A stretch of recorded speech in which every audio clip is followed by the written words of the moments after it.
શાહગોરા charitable trust દ્વારા 29મો સમૂહ શાદી સમારોહ યોજાયો, જેમાં 12 દુલ્હા દુલ્હનો નિકાહના પાક બંધનમાં બંધાયા.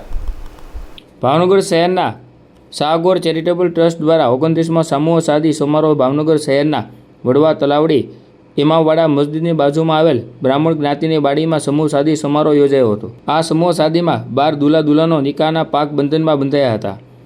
આલિમ સાહેબો અને મૌલાના સાહેબોના દુલ્હાઓને નિકાહ પઢાવી ખાસ દુઆઓ કરી હતી.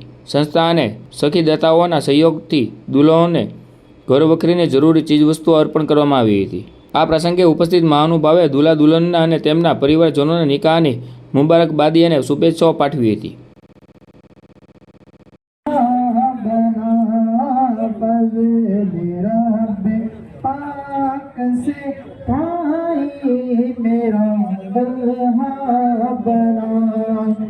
હું તો વારંવાર કહું છું કે આપણા મુસ્લિમ સમાજની અંદર જે વ્યસન છે, વ્યસન એટલે આપણે જોઈએ છીએ કે આપણા ઘણા મુસ્લિમ યુવાનો દારૂ પીવે છે, ગાંજો પીવે છે, ચરસ પીવે છે, બ્રાઉન સુગર પીવે છે, આલ્ફા ઝોલન નામની ટીકડીઓ ખાય છે અને સિરપ જે નશીલા સિરપો છે.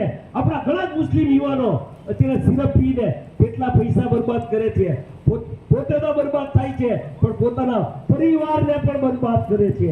એક ઘરની અંદર એક દારૂ પીવા વાળો હોય તો આખું પરિવાર તબાહ બરબાદ થઈ જાય છે. તો આપણા પરિવારના યુવાનોને પણ હું કહેવા માંગીશ કે નાનું મોટું વ્યસન હોય તો અલ્લાહ રસ્તે બંધ કરી દેજો. નેક બનો, એક બનો, નમાજી બનો. વ્યસન મુક્તિ માટે આપણે જોઈએ છીએ આપણા સાવરકુંડલાના પીરે તરીકત સૈયદ દાદા બાપુ જેમણે વ્યસન મુક્તિ માટેના ઘણા પ્રોગ્રામો કર્યા છે, એનો હું આજનો સાક્ષી છું. તો આપણે કોઈ એવા નાના મોટા વ્યસનમાં હોય તો આજના પ્રસંગે આપણે એક નક્કી કરી લઈએ કે આજ પછી હું કોઈ દી માવા નહીં ખાઉં, આજ પછી કોઈ દી દારૂ નહીં પીવું, આજ પછી ગાંજો નહીં પીવું. ખરેખર જો અહીંયા બેઠેલા 5 જણા પણ જો સમજી જાય ને અત્યારે વ્યસન મુક્ત કરે તો તેનો મોટામાં મોટો જો કોઈનો ફાયદો થશે તો આ સિરાજ બાપુ અને શાહગોરા ચેરિટેબલ ટ્રસ્ટને થશે.